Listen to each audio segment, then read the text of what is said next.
So we're back with hunter and TV host Melissa Bachman.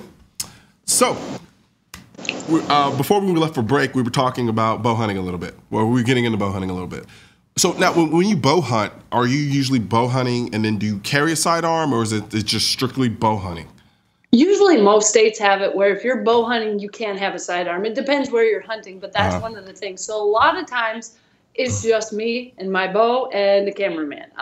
When I go up to Alaska, sometimes I'll mix it up. Like the last time I was there, calling black bear, I actually put a shotgun with buckshot and slugs right next to me. That way I felt like I had a little bit of protection. But when they're in there at like 18 yards, you better get that shotgun fast if you're going to need it.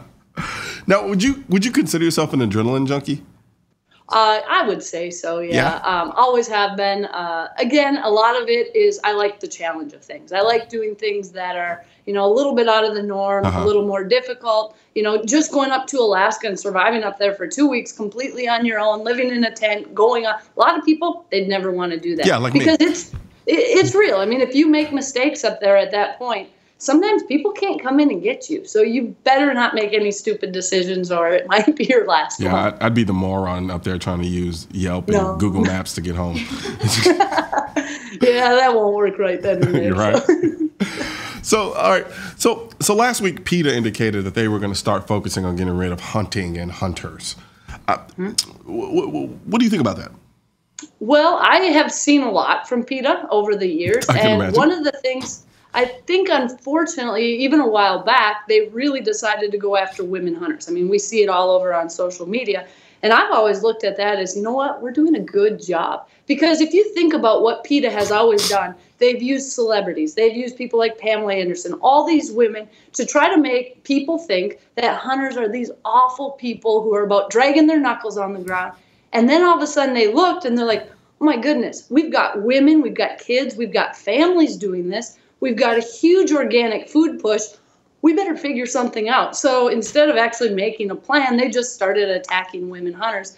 And I kind of looked at it as, hey, we're doing our job. We got their attention, and they don't know what else to do. It's like I said it before, and I'll say it again. It's this closed-minded, weird kind of perverted bigotry on the other side that they engage in, and they think they own the idea and the thoughts of progressiveness, so to speak.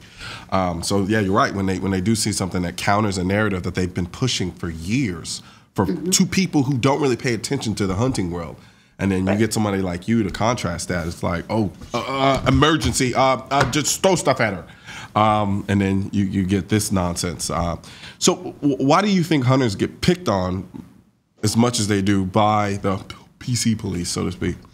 Well, I think one of the reasons is they assume because you hunt, you hate all animals, right? I've got a little dog, Pork Chop. I treat her just like a little baby and treat her better than a lot of people. I take her everywhere with me. But just because you hunt does not mean you don't respect animals, does not mean you don't love animals. I think that's where one of the biggest misconceptions, they use people's feelings, their heartstrings for these wonderful animals and think we're out there torturing and doing awful things. Hunters respect animals and love them too. It's just we know where our food comes from and we choose to get it on our own, where other people prefer to have a middleman. I mean, that's the difference. Do you think at some levels, I'm about to get real Freudian on you, do you think on some on some psychological levels that you incite a level of insecurity in people who look at you and look at your capability, your self-sufficiency, and your ability to go out and hunt for your own food, and it incites a certain insecurity in other people who are so dependent on the constructs that we have around us now today,